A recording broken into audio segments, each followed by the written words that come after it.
Hello friends, स्वागत है DCA.3 YouTube channel के प्लेटफॉर्म पर। बिहार पुलिस 2025 में जो वैकेंसी आया उसी के लेकर आज हम क्लास करने वाले हैं। पॉकेट जीके का पूरे निचोड़ आज हम देखने वाले हैं। ठीक है, खान सर पब्लिकेशन का ये जो पॉकेट जीके बुक है। ठीक है फ्रेंड्स, भौतिक विज्ञान मतलब फिजिक्स के बारे में आज हम देखने वाले हैं। पदार्थ का सामान्य गुण, और क्लास जो है आज तीसरा दिन हो जाएगा। सेट कितना है?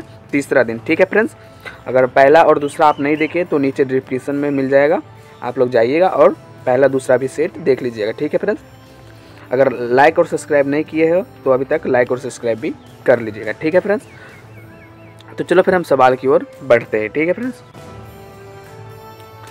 यहाँ पे जो आपको सवाल दिख रहे हैं, ठोस के यांत्रिक गुण। ठोस के यांत्रिक गुण में अगर हम बात करें तो यहाँ पे हो जाएगा फ्रेंड्स पदार्थ के प्रत्यास्थ गुण। ठीक है, पदार्थ के प्रत्यास्थ गुण में हम 4 प्रकार के पढ़ेंगे। ठीक है, नंबर फर्स्ट विरूपक बल के बारे में पढ़ेंगे, नंबर सेकेंड जो पढ़ेंगे प्रत्यास्थ बल के, नंबर थर्ड जो पढ़ेंगे पूर्ण सुघट या प्लास्टिक वस्तु के बारे में, और नंबर 4 पढ़ेंगे प्रत्यास्था सीमा के बारे में। तो 4 प्रकार की हम पढ़ने वाले हैं। ठीक है फ्रेंड्स, तो इनको आपको याद रखना है। पदार्थ के प्रत्यास्थ गुण कितने प्रकार के होते हैं? 4 प्रकार के। इन चारों के बारे में डिटेल से पढ़ना है। अभी विरूपक बल पहले क्या होता है इसको देख लेते हैं।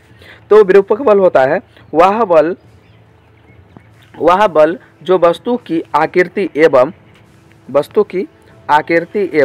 आकार बदलने की क्षमता रखता है। क्या है? क्षमता रखता है, विरूपक बल कहलाता है। ठीक है फ्रेंड्स, विरूपक बल क्या होता है? वह बल जो वस्तु की आकृति एवं आकार बदलने की क्षमता रखता है, विरूपक बल कहलाता है। दूसरा नंबर क्या है यहाँ पे फ्रेंड्स कि प्रत्यास्था। प्रत्यास्था क्या होता है? पदार्थ का वह गुण जिसके कारण कोई पिंड विरूपक बल को हटाने के बाद अपने मूल आकार और आकृति को पुनः प्राप्त करने के लिए प्रवृत्त होता है, प्रत्यास्था कहलाता है। ठीक है फ्रेंड्स, तीसरा नंबर क्या है? तो यहाँ पे हो जाएगा पूर्ण सुघट। क्या है? पूर्ण सुघट या प्लास्टिक वस्तुएं। ये क्या होता है इसको बिल्कुल अच्छा से आप लोगों को समझना है।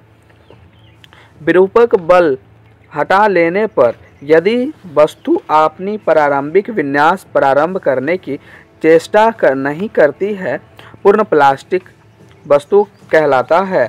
उदाहरण के लिए हो जाएगा पैराफिन, मोम, गीली मिट्टी। तो ये सब क्या हो जाएगा? गीली मिट्टी, पैराफिन, मोम, तो पूर्ण सुघट प्लास्टिक हो जाएंगे। ठीक है फ्रेंड्स, आपको भी इनको भी याद रखना है। 4 नंबर भी देख लेते हैं क्या है?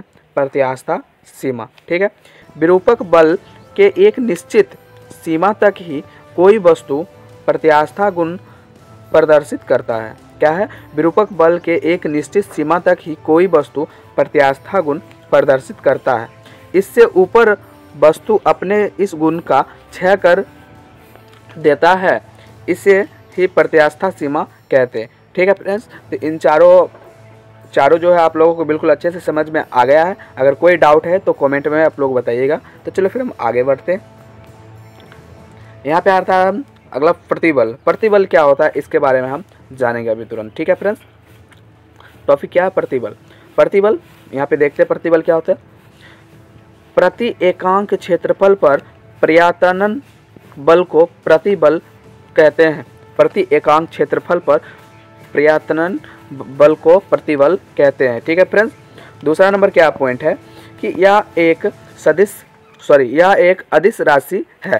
ठीक, इसका मात्रक क्या होता है? तो न्यूटन प्रति मीटर स्क्वायर या पास्कल होता है। इसकी बीमाएँ जो होती है ml इनवर्स t-2 होती है। ठीक है फ्रेंड्स, अगर बीमाएँ वाले क्लास नहीं देखे तो पीछे जो है दूसरा सेट में हम बताए हैं पूरे बीमाएँ, जितने भी भौतिक राशि है उन सभी को बीमा हम बता चुके हैं, तो पीछे जाकर आप लोग देख सकते हैं। इसका सूत्र क्या होता है? प्रतिबल बराबर तो पर्यातनन बल बटे क्षेत्रफल। ठीक, मतलब एरिया। ठीक है, आगे देखते हैं क्या होता है। किसी पिंड में उत्पन्न प्रतिबल इस बात पर निर्भर करता है कि उस पर बाह्य बल किस प्रकार लगाया जाता है। अनुदैर्ध्य प्रतिबल सिर्फ ठोस में होता है। अनुदैर्ध्य प्रतिबल सिर्फ ठोस में होता है। लंबाई में वृद्धि होने पर यह प्रतिबल तनन प्रतिबल कहलाता है। जब लंबाई में वृद्धि कर देंगे तो यही प्रतिबल क्या कराएगा? तनन प्रतिबल कराएगा। इसको आपको याद रखना है। जब लंबाई में वृद्धि होता है तो यह प्रतिबल तनन प्रतिबल जो है कहलाता है। यहाँ पे लिखा है, हाईलाइट कर दिया।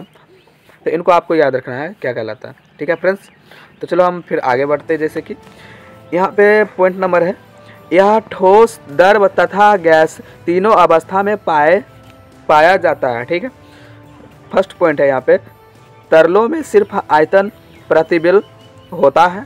दूसरा नंबर है, यह प्रतिबल केवल आयतन तथा घनत्व में परिवर्तन करता है। ठीक है, तो इन सभी को याद रखना है प्रतिबल के बारे में। एग्जाम में कोई भी टॉपिक यहाँ से उठा के जो है पूछे जा सकते हैं। ठीक है फ्रेंड्स, तो सबको याद रखना है। अगर वीडियो पसंद आते हो तो लाइक भी कर दीजिएगा। तो चलो फिर हम आगे बढ़ते हैं। जैसे कि उसके बाद और प्रतिबल के आगे कुछ है कि यह प्रतिबल संपूर्ण क्षेत्रफल के लंबवत होते हैं, यह होता है। ठीक है, दूसरा नंबर है, अपरूपण प्रतिबल वस्तु की सतह पर स्पर्श रेखीय दिशा में लगता है। ठीक है फ्रेंड्स, और देखते हैं स्पर्श रेखीय क्या है। स्पर्श रेखीय प्रतिबल वस्तु की आकृति में परिवर्तन करता है, आयतन में नहीं। देखो, स्पर्श रेखीय प्रतिबल का एक गुण होता है कि ये जो है वस्तु की आकृति में परिवर्तन करता है। ठीक है, बट आयतन में नहीं करता है। अब हम बात कर लेते हैं